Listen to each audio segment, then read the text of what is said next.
Hello नमस्कार दोस्तों, स्वागत है आपका गुरुदेव रोमेंटिक क्लासेज में। मैं आपका दोस्त दीपक, आए हो आप सब ठीक होंगे। मैं आज आपके लिए एक नया टॉपिक लेकर आया हूँ जिसमें हम बात करने वाले हैं यूरिन एनालिसिस के बारे में। हम जानेंगे कि यूरिन एनालिसिस क्या है, यूरिन क्या है, और हम यूरिन से मतलब कौन कौन से टेस्ट कर सकते हैं, और यूरिन को हम कैसे कलेक्ट कर सकते हैं, और यूरिन को हम किस किस प्रकार से कलेक्ट कर सकते हैं। ये सब हम जानने वाले हैं। यूरिन में कौन सा कंपोजिशन होता है, ये सब चीजें हम आज के टॉपिक में पढ़ने वाले हैं। तो सबसे पहले हम जानेंगे यूरिन एनालिसिस के बारे में कि यूरिन किन से मिलकर बना होता है। Urine composition of urine. Composition of urine पढ़ने से पहले हम जान लें कि यूरिन क्या है। तो यूरिन एक लिक्विड जैसा पदार्थ होता है जिसके 95% यानी कि 95% पार्ट क्या होता है, वाटर होता है। यूरिन के अंदर 90% 95% पार्ट क्या होता है, यूरिन का होता है। यानी कि 1 लीटर यूरिन अगर पेशेंट डिस्चार्ज करता है तो उसमें 95 पार्ट तो हमारा क्या होता है, वाटर होता है। तो हम यूरिन का कंपोजिशन जानने वाले हैं कि यूरिन किन किन से मिलकर बना होता है। ठीक है। तो दोस्तों हम बात करने वाले हैं कंपोजिशन ऑफ यूरिन की। तो यूरिन के कंपोजिशन की बात करें तो यूरिन का में कंपोजिशन नॉर्मल कंपोजिशन और एक अबनॉर्मल कंपोजिशन रहता है। यूरिन दो प्रकार के कंपोजिशन पाए जाते हैं। कौन कौन से कंपोजिशन? नॉर्मल कंपोजिशन और दूसरा अबनॉर्मल कंपोजिशन। नॉर्मल कंपोजिशन में बात करने वाले हैं हम कि नॉर्मल में यूरिन में कौन कौन से कंपोजिशन होता है और किन से मिलकर बना होता है। तो वाटर की बात करें तो सबसे पहले वाटर हमारा कितना परसेंट होता है, 95% वाटर होता है हमारे नॉर्मल यूरिन के अंदर। और यूरिया पाया जाता है जिसमें हमारा यूरिया आता है 9.3 ग्राम पर लीटर होता है। और क्रेटिनाइन की बात करें तो हमारे यूरिया में क्रेटिनाइन हमारे पाया जाता है 0.67 ग्राम पर लीटर। क्रेटिनाइन पाया जाता है, ये पाया जाता है हमारे 1 लीटर यूरिन के अंदर। हम बात कर रहे हैं 1 लीटर यूरिन की, जिसके अंदर हमारे कितना 95% पार्ट तो हमारे होता है, वाटर होता है। और हमारे यूरिया होता है 9 ग्राम लीटर। क्रिएटिनाइन होता है हमारे 0.67 ग्राम लीटर। यूरिक एसिड पाया जाता है, इलेक्ट्रोलाइट्स पाया जाता है। हमारे नॉर्मल यूरिन के अंदर इलेक्ट्रोलाइट्स पाया जाता है, जिसके अंदर हम बात करने वाले हैं इलेक्ट्रोलाइट्स में क्या क्या होता है। सोडियम, पोटेशियम क्लोराइड और इनऑर्गेनिक ऑर्गेनिक सब्सटेंस भी पाए जाते हैं। नॉर्मल यूरिन के अंदर हमारे इनऑर्गेनिक ऑर्गेनिक सब्सटेंस भी पाए जाते हैं। और ये नॉर्मल यूरिन कंपाउंड से मिलकर बनाता है। कौन कौन से कंपाउंड से हम बात करने वाले? हार्मोन, प्रोटीन, ऐसे कंपाउंड्स भी इसमें पाए जाते हैं। नॉर्मल कंपोजिशन में हार्मोन, प्रोटीन जैसे कंपाउंड्स भी पाए जाते हैं। बात करें अब नॉर्मल यूरिन की, तो अब नॉर्मल यूरिन के अंदर देखो, अगर हमारा यूरिन अब नॉर्मल है, पेशेंट को कोई क्रोनिक डिजीज है या कोई इलनेस है, तो ये क्या होता है, अब नॉर्मल यूरिन कॉन्स्टिट्यूएंट्स की बात करें तो जिसके अंदर ग्लूकोज, अब नॉर्मल यूरिन के अंदर अगर ग्लूकोज आ रहा है तो हमारे पेशेंट को कोई ना कोई शुगर वाली बीमारी है। दूसरा बाइल पिगमेंट के अंदर हम देखते हैं कि क्या नाम से कोई पेशेंट को कोई इसी प्रकार का कोई बिलिरुबिन तो नहीं है, या फिर यूरिन से लीवर से संबंधित कोई डिजीज तो नहीं है। प्रोटीन, अगर प्रोटीन अब नॉर्मल यूरिन की कंडीशन के अंदर अगर प्रोटीन ट्रेस या protein plus, double plus, triple plus आ रहा है तो हमारे पेशेंट को कोई ना कोई प्रॉब्लम है। दूसरा, हम अबनॉर्मल यूरिन के अंदर ब्लड सेल्स भी देखे जा सकते हैं। तो अबनॉर्मल यूरिन के अंदर ग्लूकोज, बाइल पिगमेंट, ये प्रोटीन और ब्लड सेल्स जैसी अगर चीजें देखी जा रही है तो पेशेंट को कोई ना कोई डिजीज है। तो दोस्तों हम पढ़ने वाले हैं collection of specimen. Collection of specimen पढ़ने से पहले हम ये मतलब यूरिन को किस किस प्रकार कलेक्ट कर सकते हैं उससे पहले हम पढ़ने वाले हैं कि क्या नाम से यूरिन को कैसे कलेक्ट करना है ताकि हमारी रिपोर्ट रिलायबल बने। तो यूरिन एनालिसिस रिपोर्ट को अधिक रिलायबल बनाने हेतु हम यूरिन का सैंपल का प्रॉपर कलेक्शन करना आवश्यक है। अगर हम ये हमारी यूरिन की रिपोर्ट को अगर हम सही तरीके से मतलब एकदम सटीक रिपोर्ट देना चाहते हैं, पेशेंट को रिलायबल यानी कि विश्वसनीय बनाना चाहते हैं, तो हमें यूरिन का प्रॉपर कलेक्शन करना आना चाहिए। हमें यही सबसे पहले ये सीखना है कि हम यूरिन का प्रॉपर कलेक्शन कैसे करते हैं, है ना। ठीक है। तो अब हमें स्पेसिमेन कलेक्ट करने के लिए सबसे पहले किसकी जरूरत होती है? तो हमें स्पेसिमेन कलेक्शन करने के लिए सबसे जरूरत होती है कंटेनर की। तो हम बात करेंगे कंटेनर, हमारा कंटेनर कैसा होना चाहिए। अगर हम यूरिन कलेक्शन कर रहे हैं तो हमारा कंटेनर यूरिन कंटेनर कैसा होना चाहिए? क्लीन एंड ड्राई स्टेरिलाइजेशन होना चाहिए, एकदम क्लीन ड्राई और स्टेरिलाइजेशन कंटेनर होना चाहिए। यूरिन कलेक्शन करने के लिए ढक्कन युक्त डिस्पोजल प्लास्टिक कंटेनर का यूज करना चाहिए। अगर हम यूरिन कलेक्ट कर रहे हैं और मान लीजिए बाई चांस उसके ढक्कन या ये यूरिन कहीं गिर जाए, डिस्कार्ड हो जाए, तो हमें यूरिन कंटेनर का क्या नाम से ढक्कन युक्त डिस्पोजल, यानी कि हम एक बार यूरिन कलेक्ट कर लेते हैं, उसके बाद हम उसको डिस्कार्ड करते हैं, दोबारा यूज नहीं कर सकते। इसलिए हमें डिस्पोजल कंटेनर जो कि प्लास्टिक का होना चाहिए, उसका यूज करना चाहिए। तो हमारा नेक्स्ट टॉपिक है मेथड ऑफ स्पेसिमेन कलेक्शन, मतलब कि हम स्पेसिमेन कलेक्शन करने के लिए किन किन मेथड का यूज करते हैं। तो हम यूरिन एनालिसिस के लिए विभिन्न टाइप्स के सैंपल कलेक्ट कर सकते हैं। विभिन्न टाइप के कौन कौन से? जैसे हमारा पहला हो गया रैंडम सैंपल कलेक्शन, यानी कि हम एनी टाइम कभी भी इस सैंपल को कलेक्ट कर सकते हैं। दूसरा हमारा है फर्स्ट मॉर्निंग वर्डिंग सैंपल, यानी कि हम अर्ली मॉर्निंग यानी सुबह जल्दी का सैंपल कलेक्ट कर सकते हैं। तीसरा है हमारा 24 आवर स्पेसिमेन, यानी कि हम 24 घंटे तक इस यूरिन को कलेक्ट कर सकते हैं। चौथा है हमारा पोस्ट मॉर्टल स्पेसिमेन, कि खाना खाने के बाद हम इस यूरिन को कलेक्ट कर सकते हैं।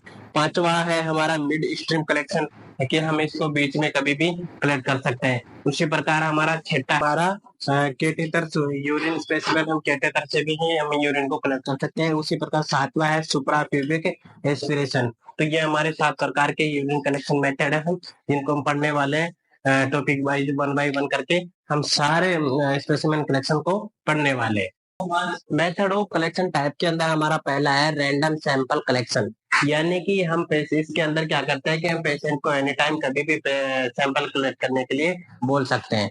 तो रैंडम सैंपल कलेक्शन के दौरान हम पेशेंट को कभी भी एनी टाइम यूरिन कलेक्ट करने के लिए बोल सकते हैं, जिसमें ऐसे ऐसे सैंपल को हम क्या करते हैं यूरिन के क्वालिटेटिव यानी गुणवत्ता टेस्ट हेतु यूज में लिया जाता है। यूरिन का क्वालिटेटिव पता करने के लिए हम ऐसे रैंडम सैंपल कलेक्ट करते हैं। दूसरा, रैंडम यूरिन सैंपल को हम कलेक्ट करने के बाद क्या करते हैं, उस पे लेबल लगा के हम पेशेंट का नाम, उम्र, एज, ये सब लेबल करके हम कंटेनर को क्या करते हैं, तुरंत लैब में ट्रांसपोर्ट करते हैं, ताकि उसका क्वालिटेटिव बना रहे और टेस्ट रिजल्ट ऊपर नीचे ना हो, टेस्ट रिजल्ट एकदम क्वालिटी और एकदम बेस्ट रिलेबल बने। मेथड ऑफ कलेक्शन टाइप के अंदर टाइप नंबर 2 पढ़ेंगे। टाइप नंबर 2 है हमारा मॉर्निंग वर्डिंग सैंपल कलेक्शन। तो मॉर्निंग वर्डिंग सैंपल कलेक्शन का मतलब होता है कि पेशेंट एक लंबी नींद से उठने के बाद जो हम यूरिन का सैंपल का कलेक्ट करते हैं, उसे हम मॉर्निंग वर्डिंग सैंपल बोलते हैं। तो वर्डिंग का मतलब क्या होता है, हमारे शून्यकरण, यानी कि पेशेंट इससे पहले एक भी बार यूरिन डिस्कार्ड करने के लिए नहीं गया हो, सबसे पहले हम उस सैंपल को कलेक्ट करते हैं, उसे हम वर्डिंग सैंपल बोलते हैं। तो इसके दौरान क्या होता है, यह यूरिन सैंपल पेशेंट की एक लंबी नींद यानी कि लगातार 6, 7, 8 घंटे सोने के बाद उठने पर सर्वप्रथम वर्डिंग सैंपल कलेक्ट किया जाता है। वर्डिंग सैंपल कलेक्ट किया जाता है। यह एक प्रकार का यह क्या होता है, फर्स्ट मॉर्निंग वर्डिंग सैंपल, यह एक प्रकार का क्या होता है, कॉन्स्टेंटेड यूरिन होता है।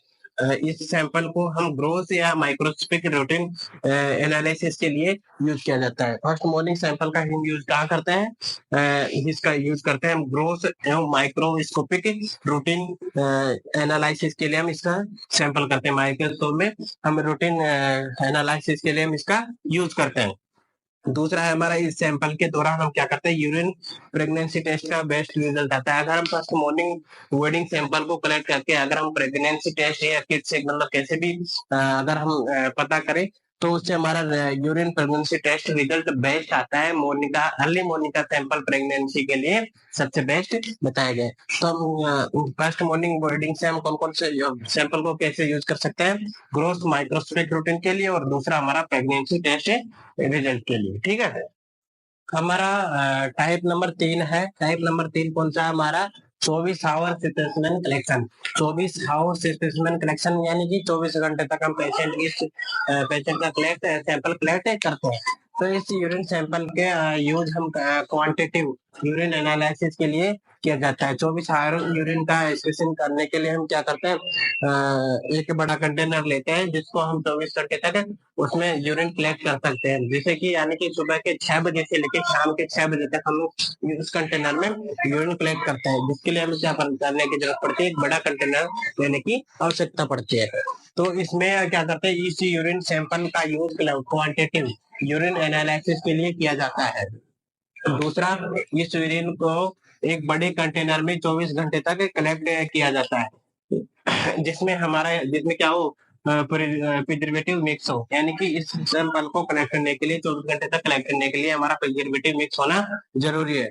यानी कि इस सैंपल को हम कब से कब कलेक्ट कर सकते हैं, यानी कि हमें 24 घंटे का सैंपल चाहिए होता है, तो हम कब से कब कलेक्ट कर सकते हैं, सुबह के 6 बजे से अगले दिन के सुबह 6 बजे तक हम 24 घंटे कलेक्ट कर सकते हैं। अब इस सैंपल का 24 घंटे तक कलेक्ट करने के लिए हमें क्या करना है, स्टोरेज करना जरूरी है। अगर हम तो किसी भी पेशेंट का नेक्स्ट 24 घंटे तक अगर सैंपल कलेक्ट कर रहे हैं, तो उससे क्या हो सकता है, पेशेंट का सैंपल खराब हो सकता है, हाँ हो सकता है उसको बेकार हो जाए, टेस्ट बैठनी है, उसको फेंकना पड़ जाए। तो उसके लिए हम क्या करते हैं, उसका सैंपल का स्टोरेज करते हैं। स्टोरेज कैसे करते हैं, स्टोरेज करते हैं सैंपल का कि 4 से 6 डिग्री पर हम क्या करते हैं, उस सैंपल को कलेक्ट कर सकते हैं।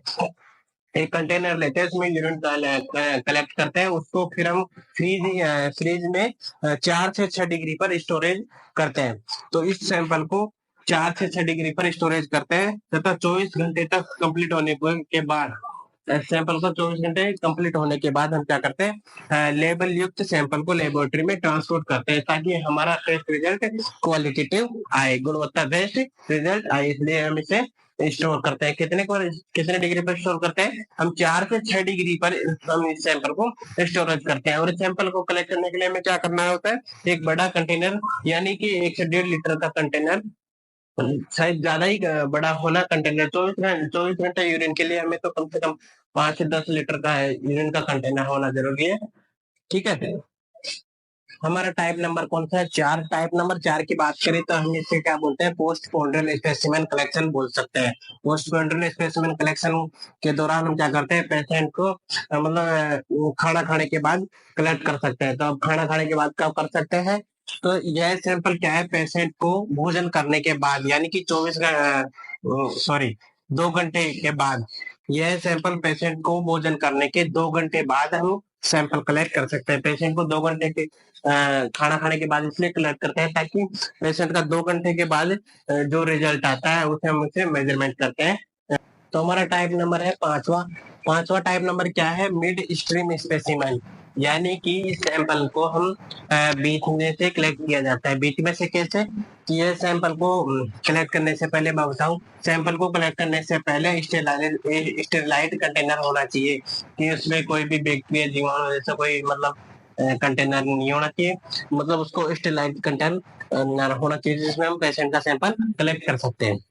इस सैंपल को कलेक्ट करने के दौरान कुछ मात्रा में इनांशियल यूरिन फ्लो के बाद, इनांशियल यूरिन फ्लो के बाद क्या मतलब होता है कि हम अगर पेशेंट यूरिन के लिए जा रहा है, कलेक्शन के लिए जा रहा है, तो जो फर्स्ट यूरिन आ रहा है उसको डिस्कार्ड कर देगा। उसके बाद जो बीच वाला थोड़ा सा यूरिन डिस्कार्ड करने के बाद जो सैंपल कलेक्ट करते हैं उसे मिड स्ट्रीम कलेक्शन बोलते हैं।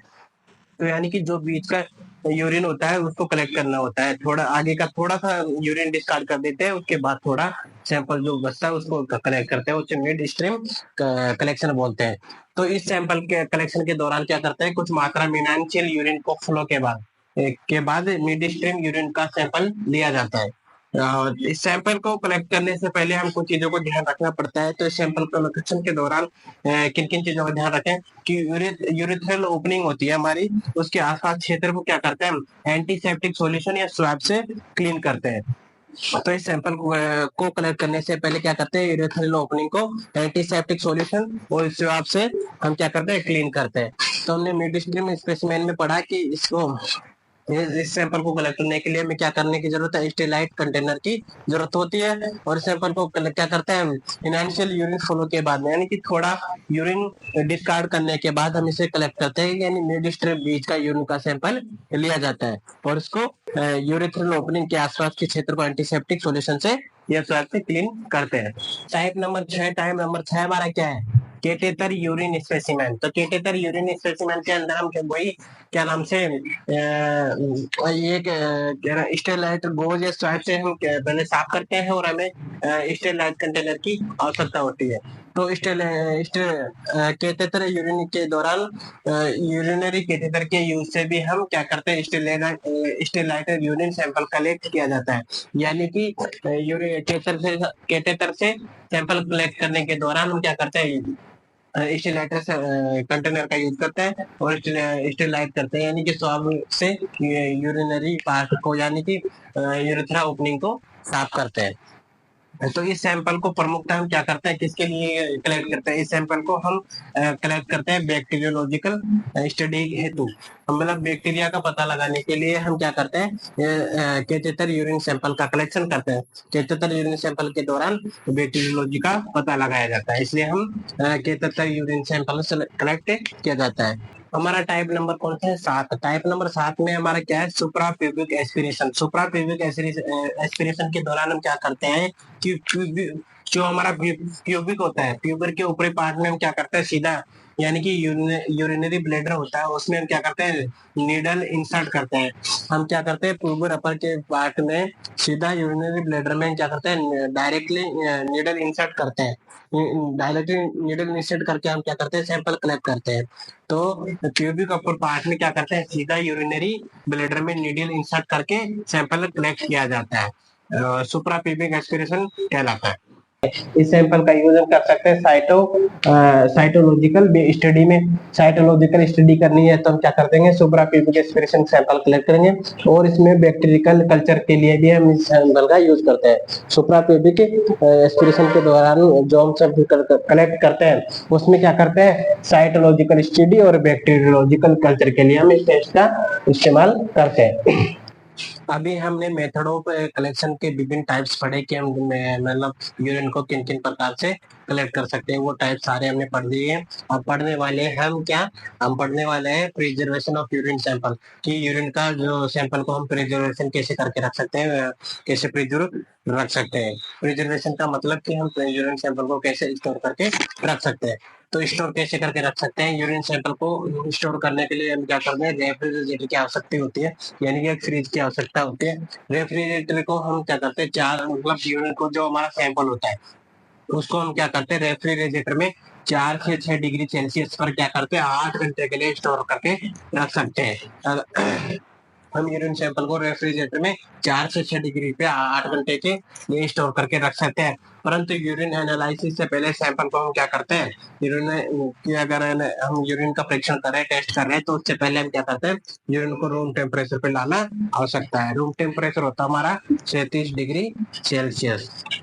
तो हम टेस्ट लगाने से पहले यूरिन सैंपल को रूम टेम्परेचर पे लाना जरूरी होता है और प्रिजर्वेशन करने के लिए हमें यूरिन को 4 से 6 डिग्री सेल्सियस पर 8 घंटे के लिए रख सकते हैं। अगर हमें यूरिन को ज्यादा टाइम के लिए प्रिजर्वेशन करके रखना है, उसके लिए मैं आपको बता दूं कि ये हमें साल्ट के केमिकल की जरूरत पड़ती है। जो पहला हमने पढ़ा टोल्यूइन। टोल्यूइन से क्या करता है, टोल्यूइन केमिकल या साल्ट मिलाकर हम क्या करते हैं, यूरिन को 24 घंटे तक स्पेसिमेन कलेक्ट या प्रिजर्वेटिव करके रख सकते हैं, यूरिन को 24 घंटे तक प्रिजर्व कर सकते हैं। दूसरा है हमारा फॉर्मेलिन, फॉर्मेलिन 10। फॉर्मेलिन 10 से हम क्या करते हैं कि माइक्रोस्कोपिक जैसे टेस्ट करने के लिए, माइक्रोस्कोपिक देखने के लिए हम इस फॉर्मेलिन 10% का यूज करते हैं यूरिन को प्रिजर्वेशन करने के लिए।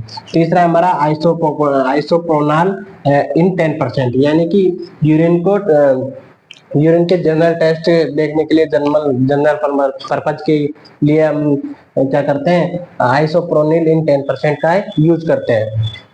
चौथा है हमारा सोडियम फ्लोराइड। सोडियम फ्लोराइड, अगर हम यूरिन में शुगर देख रहे हैं, ये अगर यूरिन में अगर शुगर देख रहे हैं, शुगर का पता लगाने के लिए अगर हम सैंपल को लंबे टाइम तक रखने के लिए, अगर सैंपल को लंबे टाइम तक रखने के लिए रख रहे हैं, तो हमें क्या मिलाना पड़ेगा, सोडियम फ्लोराइड मिलाना पड़ेगा, जिससे हम क्या कौन सा टेस्ट कर सकते हैं, यूरिन शुगर टेस्ट कर सकते हैं। यूरिन टेस्ट शुगर करने के लिए सोडियम फ्लोराइड केमिकल मिला के हम यूरिन का प्रिजर्वेशन लंबे टाइम तक कर सकते हैं। पांचवा है हमारा सोडियम कार्बोनेट। सोडियम कार्बोनेट अगर हम यूरिन में यूरोब्लिनोजन देख रहे हैं, यूरोब्लिनोजन देख रहे हैं, तो हमें क्या करना है, लंबे समय तक अगर यूरिन को प्रिजर्वेटिव करके रखना है तो क्या करना पड़ेगा, सोडियम कार्बोनेट मिला के रखना पड़ेगा, ताकि हम हमारा यूरिन सैंपल कलेक्ट किया हुआ बेकार ना हो, वेस्ट ना हो। इसलिए हम इसमें क्या करते हैं, सोडियम कार्बोनेट यूरोब्लिजन मिला के रखते हैं। तो दोस्तों आपको ये सारे टॉपिक समझ में आएंगे कि यूरिन का कंपोजिशन क्या है, यूरिन किनसे मिलकर बना होता है, और हम यूरिन के सैंपल को कैसे कलेक्ट कर सकते हैं, और किन किन प्रकार से हम कलेक्ट कर सकते हैं। टाइप्स ऑफ हमने मेथड पढ़े कि यूरिन का कलेक्शन हम किन किन प्रकार से कलेक्ट कर सकते हैं, और हमने यूरिन को कैसे प्रिजर्वेशन करके रख सकते हैं, यूरिन को किन किन साल्टों से, केमिकल से हम मिलाकर रख सकते हैं, ताकि हमारा यूरिन प्रिजर्वेशन लंबे टाइम तक किया जा सके। तो दोस्तों आपको ये सारे टॉपिक समझ में आएंगे।